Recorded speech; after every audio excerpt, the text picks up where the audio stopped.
Student, Tagore jet classes online YouTube channel पर एक बार आपका पुनः स्वागत है। आज उद्यान विज्ञान विषय में फलोद्यान के बारे में आपको विस्तृत जानकारी दी जा रही है। सबसे पहले बात करते हैं फलोद्यान या बाग रेखांकन या फल वृक्ष लगाने की जो प्रमुख विधियां हैं उनके बारे में आपको बताया जा रहा है। तो सबसे पहले बाग रेखांकन के एक प्रमुख सिद्धांत होता है कि जो आधार रेखा है वो बाढ़ एवं वायुरोधी वृक्षों की कतार से कितनी दूरी पर लगानी चाहिए। तो वो 5 से 6 मीटर की दूरी पर इतनी जगह छोड़ते हुए आपको लगभग और पहली पंक्ति वहाँ आधार रेखा से बनाई जाती है। उसके बाद फल वृक्षों की प्रथम पंक्ति पौधे के आपसी अंतर की आधी दूरी पर लगाते हुए चिन्हित की जाती है। जैसे एग्जाम्पल के तौर पर आपको बताया जाए, किसी फल वृक्ष में प्लांट टू प्लांट या पौधे से पौधे की जो दूरी है 8 मीटर रखी जाती है, तो प्रथम पंक्ति की जो दूरी रखते हैं वो 4 मीटर पर रखेंगे। उसके बाद से सभी पंक्तियों की जो दूरियां हैं वो 8-8 मीटर पर रखते हुए और अंतिम पंक्ति की दूरी भी 4 मीटर पर ही अपने आप उस क्षेत्रफल के अकॉर्डिंग रखी जाती है। तो बाग लगाने की प्रमुख विधियों को 6 वर्गों में बांटा गया है। सबसे पहले बात करते हैं वर्गाकार विधि की, स्क्वायर मेथड जिसको कहा जाता है। यह है बाग लगाने की सबसे सरल, उत्तम और अधिक प्रयोग की जाने वाली विधि मानी जाती है। तो एक क्वेश्चन यहाँ से भी आपको पता होना चाहिए कि क्वेश्चन ऐसे पुटअप किया जाता है कि निम्न से बाग लगाने की या पौधरोपण की सबसे सरल और उत्तम या अधिक प्रयोग की जाने वाली विधि कौन सी है। तो उसका राइट आंसर होगा वर्गाकार विधि। और वर्गाकार विधि में जो बाग अधिक सघन नहीं होता है, क्योंकि जिससे कृषि क्रियाएं करना भी आसान होता है इसमें, क्योंकि 4 पौधे मिलकर एक वर्ग का निर्माण करते हैं, इसलिए इसमें बाग सघन नहीं होता और कृषि क्रियाएं आसानी से की जाती है। जैसे कृषि क्रियाओं से मतलब है खेत की जुताई करना, निराई गुड़ाई करना और जैसे कीटनाशक रसायनों का स्प्रे करना, फसल की कटाई करना आदि कृषि क्रियाएं इसमें सम्मिलित होती है। इसके बाद बात करते हैं विधि नंबर 2, आयताकार विधि या कह सकते हैं रेक्टेंगुलर मेथड। तो ये विधि सबसे ज़्यादा आपको बताया जाता है कि कहाँ प्रयोग करते हैं। भारत में सर्वाधिक इसी विधि का प्रयोग करते हैं। कहने का मतलब है भारत में जो पौधरोपण किया जाता है सबसे ज़्यादा प्रयोग की जाने वाली विधि है आयताकार विधि, क्योंकि इसमें बाग अधिक सघन नहीं होता और कृषि क्रियाएं आसानी से की जा सकती है, इसलिए सबसे ज़्यादा भारत में प्रयोग की जाती है। और भारत एक कृषि प्रधान देश है, इसलिए यहाँ ये विधि सबसे ज़्यादा अपनाई जाती है। इसके बाद बात करते हैं त्रिभुजाकार विधि, ट्रायंगुलर मेथड। और इसमें बाग थोड़ा सघन होता है, लेकिन यहाँ एक महत्वपूर्ण उद्देश्य इसका लगाने का ये है कि यहाँ भूमि का सदुपयोग होता है। यहाँ भूमि बेकार नहीं रहती है, पूरी भूमि का उपयोग होता है और इसमें कृषि क्रियाएं करने से बाधा उत्पन्न होती है, क्योंकि बाग या कह सकते हैं जो क्षेत्रफल में पौधे रोपण करते हैं वो अधिक सघन होता है। उसके बाद बात करते हैं पंचभुजाकार विधि, जिसको आप कह सकते हैं पेंटागोनल या पूरक मेथड, जिसको आप अस्थायी प्रकृति वाली भी कह सकते हैं या फिलर सिस्टम के नाम से भी कहते हैं, और अन्य नाम इसको क्विंकन्स विधि भी कहते हैं। अब क्यों कहते हैं इसमें पूरक विधि, क्योंकि इसमें 4 पौधे वर्गाकार विधि के समान लगाए जाते हैं, लेकिन 5वां पौधा है वो बीच में अस्थायी प्रकृति वाला लगाते हैं, जिसको अल्प अवधि वाला पौधा भी कहते हैं। तो उसके लिए ये पौधा, जैसे आपको पता है पपीता है, केला है, फालसा है, अनानास, ये पूरक पौधे के रूप में प्रयोग किए जाते हैं। इसको अल्प अवधि वाला पौधा या अस्थायी प्रकृति वाला पौधा कहते हैं। और इस विधि में जो वर्गाकार विधि की अपेक्षा है वो 2 गुना पौधे अधिक लगाए जाते हैं। एक महत्वपूर्ण ये क्वेश्चन भी कई बार पुट हो जाता है कि वर्गाकार विधि की तुलना में पंचभुजाकार विधि में कितने प्रतिशत पौधे या कितने गुना पौधे अधिक लगाए जाते हैं। तो यहाँ सही आंसर है उसका 2 गुना पौधे पंचभुजाकार विधि में वर्गाकार विधि की अपेक्षा अधिक लगाए जाते हैं।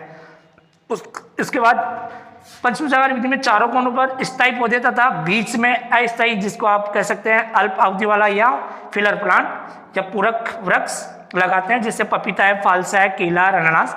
ये पूरक प्रकृति वाले फल है जो कुछ समय बाद ही फल देने के बाद ये अपने आप ही या तो हट जाते हैं या इनको हटाना पड़ता है, क्योंकि इनमें फलन रुक जाता है। और इस विधि में फलोद्यान से प्रारंभ में अधिक आय प्राप्त होती है। क्वेश्चन ये भी पुटअप हो सकता है कि बाग रेखांकन की किस विधि में फलोद्यान के प्रारंभ में ही आय प्राप्त होती है। तो इसका राइट आंसर होगा पंचभुजाकार विधि।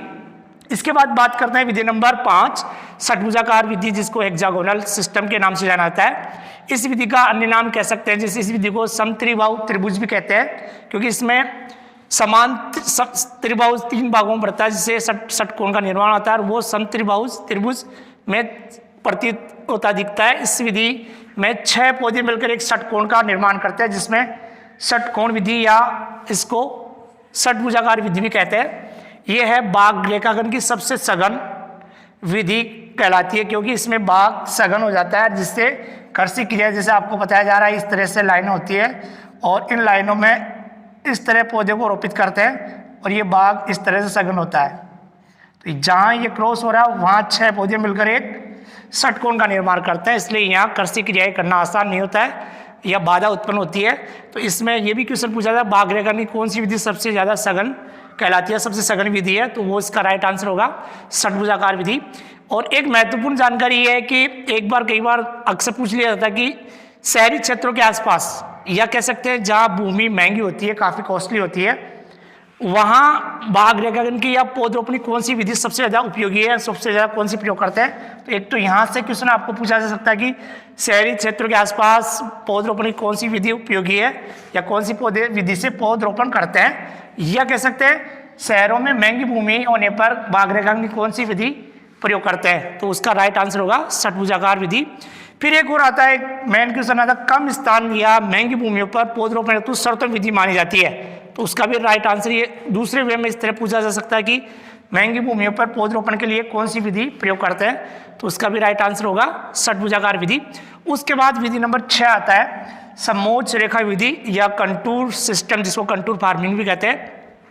यह विधि सामान्यतः पहाड़ी क्षेत्रों में सबसे ज़्यादा प्रयोग करते हैं, क्योंकि पहाड़ी क्षेत्रों में कंटूर का मतलब है पहाड़ के ऊपरी सिरे पर पानी बहकर नीचे की तरफ आता है, तो वहाँ असमतल भी कह सकते हैं या कह सकते हैं असमतल भूमियों में, असमतल क्षेत्रों में, जैसे आप कह सकते थे पहाड़ी क्षेत्र है हिमाचल प्रदेश। यहाँ आपको ये पता होना चाहिए, कई बार पूछ लिया था पहाड़ी क्षेत्रों में या असमतल भागों में पौधरोपण के लिए प्रभावी विधि है, या कह सकते हैं जैसे पूछ लिया जाता है हिमाचल प्रदेश में पौधरोपण के लिए कौन सी विधि प्रयोग करते हैं, तो आपको पता होना चाहिए षटभुजाकार विधि है या समोच्च रेखा विधि है या आयताकार, वर्गाकार, त्रिभुजाकार। तो क्योंकि पहाड़ी क्षेत्रों का मतलब है हिमाचल प्रदेश, ये क्षेत्र पहाड़ों से घिरा हुआ है। असमतल का मतलब वो समतल नहीं है, उबड़ खाबड़ भी कह सकते हैं उसको, ऊंची नीची भूमियाँ भी कह सकते हैं। तो ये सबसे ज़्यादा प्रभावी है समोच्च रेखा विधि पहाड़ी क्षेत्रों में, और वो भी हिमाचल प्रदेश। उसके बाद बात करते हैं पौधे ढलान के मध्य पंक्ति बनाकर लगाए जाते हैं। जिससे पौधे लगाएंगे तो इस तरह से मान लो आपने देखा होगा कई बार इस तरह का पहाड़ी नुमा को क्षेत्रफल है, आपका खेत है, अब इसमें कंटूर बनाते हैं इसके पैरेलल इस तरह से, ये कंटूर इस तरह बनते जाएंगे और इन कंटूरों को इस वे में ही क्या करना पड़ता है, पौधरोपण होता है इस जगह इस तरह। ये एक समतल नुमा या कह सकते हैं इसको छतनुमा आकार बन गया। इस छतनुमा आकार पे, जिसको आप टेरेस के नाम भी कह सकते हो, इस तरह पौधरोपण किया जाता है। ये कंटूर फार्मिंग इसको कहते हैं। और इस विधि का अन्य नाम आप देख सकते हैं इस डायग्राम के माध्यम से, इसमें सीढ़ी नुमा भी कह सकते हैं इसको। आप देखिए इधर आपको सबको दिख रहा है इस तरह खेत किस तरह एक सीढ़ी के बाद यहाँ से फिर यहाँ इस तरह सीढ़ी नुमा बन जाएगा ये खेत। इसका अन्य नाम समोच्च रेखा विधि का नाम अन्य नाम भी है सीढ़ी नुमा, क्योंकि आकृति में दिखाई देते हैं, इसलिए इस विधि को सीढ़ी नुमा विधि के नाम से भी जानते हैं। उसके बाद बात करते हैं प्लांटिंग या हाई डेंसिटी प्लांटिंग या सघन रोपण क्या होता है। इसमें क्या होता है, फल वृक्षों का जो आपसी अंतर है, जिसे आप कह सकते हैं पौधे से पौधे की दूरी या plant to plant distance 10 metre है, इनको कम किया जाता है। इसमें P/P जैसे मान लो आपने 5 मीटर कर लिया तो ये 10x10 का आधा हो जाएगा 5x5 मीटर। तो ये जितना अंतर कम होगा वो आपसी अंतर कहलाएगा, और जितना पास लगाएंगे फल वृक्षों को वो रोपण कहलाएगा सघन रोपण।